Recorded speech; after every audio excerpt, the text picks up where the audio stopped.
Hello guys, welcome to our channel. இன்றைக்கி நம்ம சேனலில் பருப்பு பொடி தோசை எப்படி செய்யலாங்கிறத பார்க்கலாம். இதுக்கு நான் கடலைப்பருப்பு, துவரம்பருப்பு, பாசிப்பருப்பு, அதுக்கப்புறம் உளுந்து, வரமிளகா, குருமிளகு இதெல்லாமே எடுத்துருக்கேங்க. இப்போ எடுத்துருக்கிறது எல்லாத்தையும் நம்ம ஒரு பாத்திரத்தில் ஆட் பண்ணிவிட்டு ட்ரை ரோஸ்ட் பண்ணிக்கலாம். லோ ஃப்ளேமில் வச்சு ஒரு 5 to 10 minutes நல்லா ரோஸ்ட் பண்ணிக்கோங்க.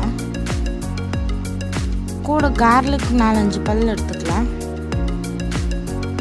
எல்லாத்தையும் போட்டு நல்லா கலந்து விட்டுக்கோங்க. கலந்து விடுறப்ப அந்த பருப்போட ஸ்மெல் வரும். அந்த ஸ்மெல் வர டைமில் அதுக்கான சால்ட் ஆட் பண்ணிக்கலாம்.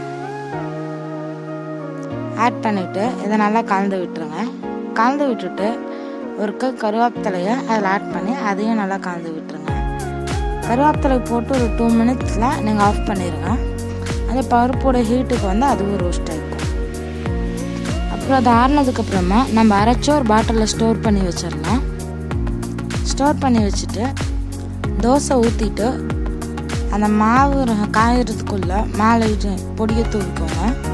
பொடி தூவிட்டு அதுக்கு மேலே ஆயில் அப்ளை பண்ணிவிட்டு அப்புறமா தோசையை நீங்கள் எடுத்துக்கலாம். இது நல்லா முருகலாகட்டும், அப்போ தான் பருப்பு தோசை நல்லாயிருக்கும்.